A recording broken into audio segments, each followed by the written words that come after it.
Chhaupadi practice, examining the menstrual taboo and its impact on women's health and rights. Is there a practice in your household where women are considered impure during menstruation and after childbirth, leading to their seclusion from the main household? If so, this resembles a variation of Chhaupadi custom. The superstition that women should refrain from touching household items during menstruation and childbirth persists in the rural areas of Acham, Bajura, Bajang, Doti, Darchula, Baitari, Dareldura in far west of Nepal. Consequently, during such periods, pregnant or menstruating women are often required to reside in a hut constructed at some distance from their main house, known as Chhaupadi. Chhaupadi is a tradition that mandates avoiding physical contact with women who have recently given birth or are menstruating, requiring them to stay away from their families. This practice is said to have endured since ancient times and is still observed in various districts of the country, particularly in the rock-hilly regions of Jumla, Kalikot, Dailek, Dolpa, Bajang, Acham and Bajura in the central and far western Nepal. Particularly, women from Bahun, Chetri, Magar and Thakuri families bear the brunt of this tradition. For 22 days after childbirth and 5 to 9 days during menstruation, women are required to reside in separate camp away from their homes. Regardless of the season, whether winter or summer, women must stay in the shelter taking care of the baby and themselves during the extended post-childbirth period.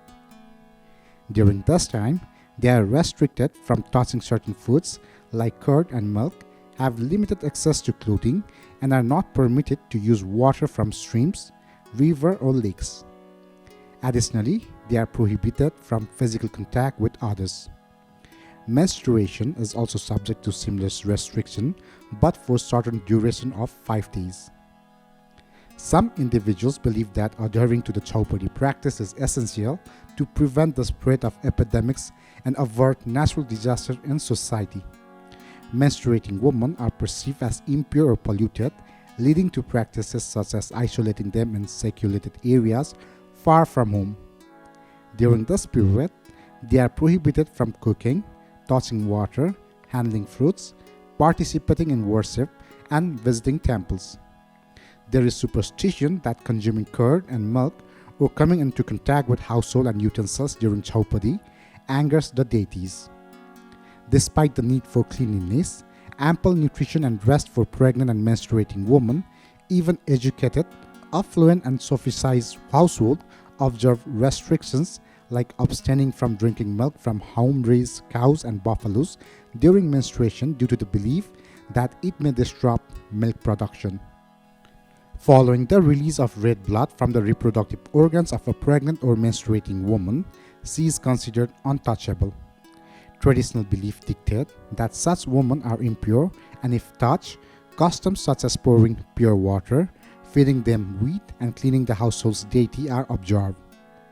There is a superstition that touching women during menstruation or childbirth, in line with the age-old tradition, will anger the family deities, leading to loss, bodily affliction, and a failure of crops. Despite the desire to stay in the house, elderly mother-in-laws, driven by superstition belief, often do not allow women to stay because it is believed that the deities will become angry. Consequently, menstruating women are compelled to spend 5 days in a camp. Considered inauspicious, they are relegated outside the house to a shed, enduring a challenging night.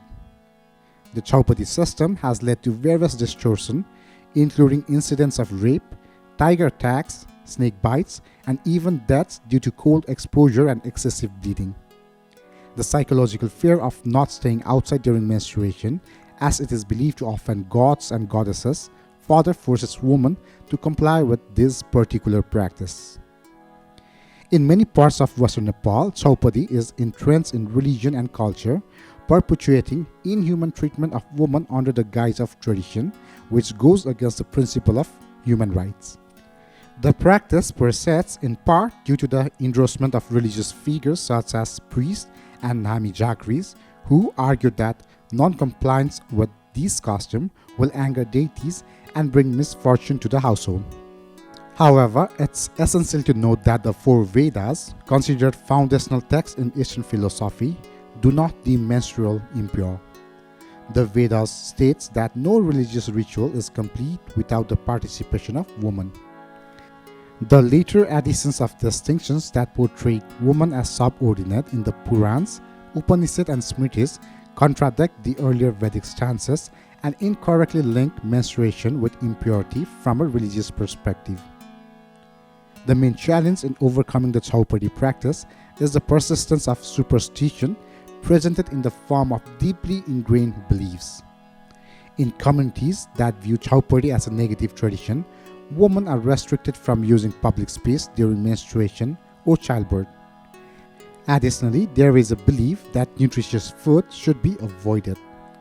This combination of physical weakness, inadequate nutrition, and the added burden of work outside the home can severely impact women's health, ultimately contributing to societal health issues. The experience of living insecurely outside the home during menstruation, especially for girls entering their youth, cause significant physical discomfort. Moreover, the fear included mental stress has enduring consequences affecting women's well-being in the long term when they spend extended periods in shelters, leading to issues like infection, malnutrition, and overwork. Breaking free from such deeply rooted beliefs is crucial for promoting the health and well-being of a woman and society at large. The legal framework in Nepal is explicitly committed to upholding the rights and dignity of individuals and preventing discriminatory practice. According to Article 16.1 of the Constitution of Nepal 2072, individuals have the right to dignity. Article 24, subsection 5 of the Constitution prohibits untouchability and discriminatory acts, specifying that such acts are serious social crimes and that victims are entitled to compensation according to the law. Article 38.3 of the Constitution addresses violence and exploitation against women based on religious, social, cultural, tradition, customs, or any other basis. It states that such act will be punishable by law and victims have the right to compensation. The Civil Offence Code Act 2074 under Section 168(1) prohibits the mistreatment of any person in a humiliating or inhuman manner. Subsection 1C and 1D explicitly mention that acts of social ostracism or cruel and inhuman or degrading behavior are not allowed. Subsection 2 provides for imprisonment for up to 5 years and a fine of up to 50,000 rupees for those who commit such offense. Section 168(3) of the same Act prohibits discrimination, untouchability or inhuman treatment, including the confinement of women.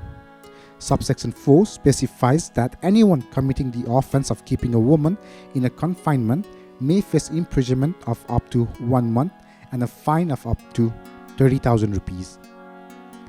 Domestic Violence, Crime and Punishment Act 2066 defines physical and mental torture as domestic violence. According to Section 13(1), individuals inflicting mental and physical torture may be fined between 3,000 to 25,000 rupees or imprisoned for 6 months or both. Section 13(2) of the same Act provides for imprisonment of up to 5 years and a fine of up to 50,000 rupees for those committing offense under subsection 1. These legal provisions emphasize the protection of individuals from discriminatory practice and violence, reinforcing the commitment of human rights and dignity in Nepal. The persistence of discriminatory practice, such as Chhaupadi, reveals that certain individuals still refrain from entering the puja room despite engaging in other activities. This situation is not only observed within the country, but is also evident in some Nepalese communities abroad. Even among the literate and professionals in health and science, traces of such orthodoxy and superstition persist. However, there is a hope that this mindset will gradually dissipate in the coming generations. It is anticipated that the next generation will witness a transformation, eventually rendering Chhaupadi a part of history and stories as society progresses towards greater inclusivity of the abandonment of discriminatory traditions. Thank you.